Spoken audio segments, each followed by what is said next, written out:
Et on est supposé attendre un mois. Bordel, ça va être long, oui. Bienvenue à toutes et à tous, je suis Marius, j'espère que vous allez bien. Clairement oui, un mois de pause, je me demande comment on va faire pour survivre. Surtout la façon dont s'est terminé ce chapitre. On est censé attendre un mois. Je suis pas prête les gars, je suis pas prête. J'ai grave envie de savoir ce qui va se passer moi. Enfin bon, on est tous pareils en soi. Mais bon, Oda va faire des trucs ici et là. Il a le droit de prendre du temps pour lui, bien évidemment, il le mérite. Et puis, de toute façon, je suis assez ravi que l'arc Wano ne soit pas terminé comme ça, qu'il ne soit pas bâclé. L'arc n'est pas terminé, mais c'est plutôt la saga Empereur qui l'est. Il nous reste une saga, et c'est sur ça que va travailler Oda pendant un mois. Bon, voilà, pas que sur ça, mais vous avez compris. Donc, avant de parler du chapitre, un mot sur la première page. Bon, il n'y a rien de très intéressant à dire, à part que c'est une très jolie page en couleur, qui est une illustration pour le nouveau jeu One Piece Odyssey. C'est joli. Le chapitre a commencé à Marijoise avec le Gorosei. L'un d'eux a gueulé qu'il fallait réimprimer la photo de la prime de Luffy et de retirer le dit dans son nom. PTDR quoi. Ils veulent censurer Luffy, ces bâtards. Clairement, c'est pas maintenant qu'il y a le dit dans son nom. C'est seulement maintenant qu'il se réveille. Mais bon, ils ont foiré leur coup, oui.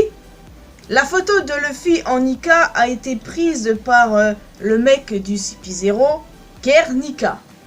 C'est assez marrant comme nom parce que c'est une référence claire au tableau de Pablo Picasso qui porte le même nom. Je trouve ça assez drôle pour le coup. Enfin bref, le gouvernement mondial pensait réellement censurer tout ça? No way quoi, Morgans ne s'est pas laissé faire, oui. En tout cas, il a été dit que le Firefall aurait rencontré les pirates de Big Mom et que toute communication a été coupée. Alors, est-ce qu'ils ont réussi à récupérer Big Mom? Peut-être bien, c'est très possible. Mais en tout cas, on n'en sait pas plus. Et bordel, le fait que les pirates de Big Mom étaient restés hors course durant le reste de l'arc, voilà, je me suis demandé, mais ils étaient où quoi? Là, on en entend parler, c'est déjà une bonne chose, mais bon. Maintenant, restez à savoir si ils ont récupéré Big Mom. Ah, et puis si vous n'avez pas remarqué, il faut être très attentif aux éléments. On a pu voir une photo de Sabo. Oda, qu'est-ce que tu as fait? Quoi qu'il en soit, Luffy, Law et Kid ont chacun une prime de 3 milliards de berries. Certains s'attendaient à ce que la prime de Luffy soit beaucoup plus haute que celle des autres. Mais d'un côté, c'est quand même assez logique. Parce que si la prime de Luffy aurait été beaucoup plus haute que celle des deux autres, toute l'attention aurait été sur lui. Et ça, le gouvernement mondial ne veut pas. Pour une raison évidente.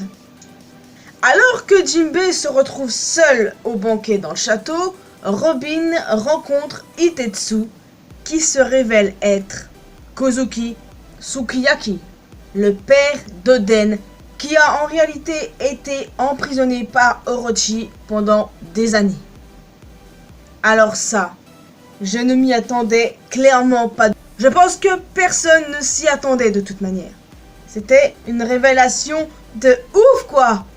Mais d'un côté, c'est pas trop illogique parce que dans cet arc, beaucoup de masques sont tombés au final. Donc, rien n'est illogique, mais ça reste tout de même vraiment surprenant. Et si des gens avaient, pas à tout hasard, réussi à deviner que le Tengu c'était Sukiyaki, GG à eux. Mais très franchement, j'en doute parce que pour moi, personne ne s'y attendait. Enfin bon, reprenons. Robin a dit que Pluton devrait se trouver ici, à Wano, et Sukiyaki le confirme. Alors, est-ce qu'il y est toujours ou il n'y est plus?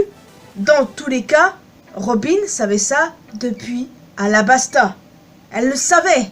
Quelle cachetière! Elle savait ça depuis le début, elle nous a rien dit. Tranquille, elle garde ça pour elle.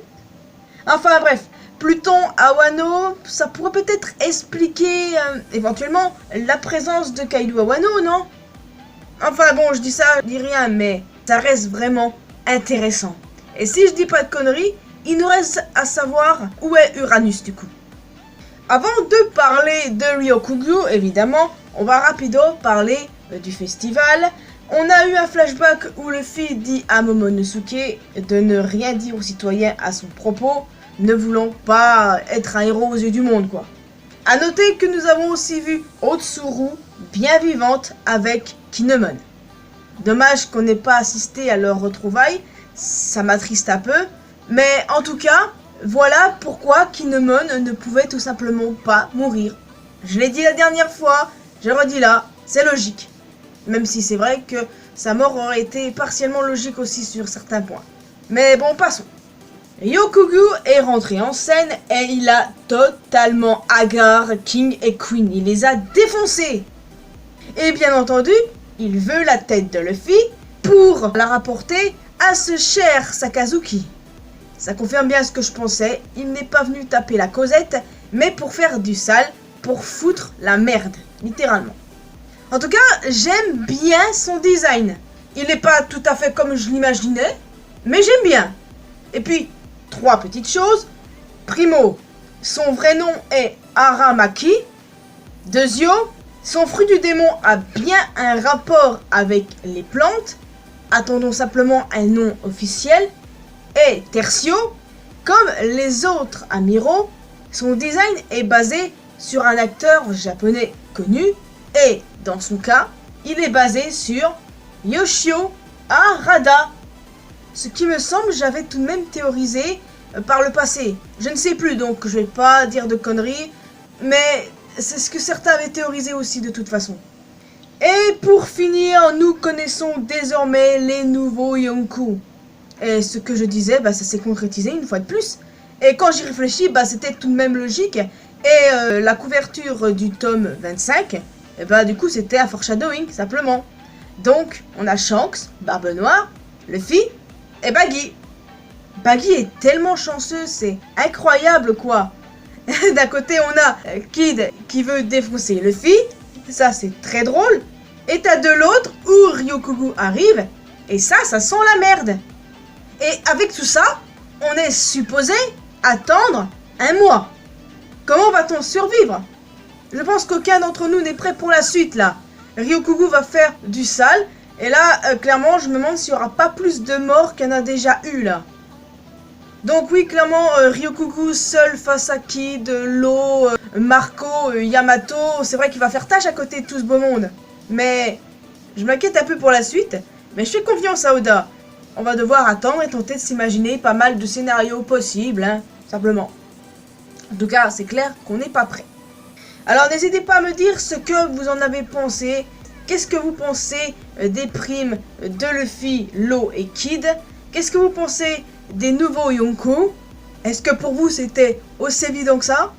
Qu'est-ce que vous pensez de la révélation sur le Tengu qui se révèle être le père d'Oden? Que va-t-il se passer avec Ryokugyu? J'ai hâte d'en parler avec vous et on a de quoi parler, On a un bon mois devant nous. Ouais, ça va être long, oui. Et pendant un mois, je sais pas trop ce que je vais faire. Alors, il y a moyen peut-être que je fasse une vidéo sur les primes des Mugiwara. Parce qu'on a seulement eu la prime de Luffy et puis à côté celle de Law et Kid. Alors, peut-être que oui, que je ferai une vidéo sur le montant des primes des Mugiwara. Et éventuellement des autres personnages comme potentiellement Killer, Drake. Bref, on verra bien. En tout cas les amis, je vous laisse officiellement ici. J'espère que vous avez apprécié cette vidéo. N'hésitez pas à laisser un pouce bleu, un commentaire me donnant votre avis évidemment. Vous pouvez aussi me retrouver sur mes réseaux sociaux, Facebook, Twitter et Instagram. N'hésitez pas à rejoindre la communauté mariusienne sur Discord. Et surtout, le plus important, abonnez-vous à cette chaîne ainsi qu'à ma chaîne secondaire pour que l'on puisse se retrouver dans une prochaine vidéo.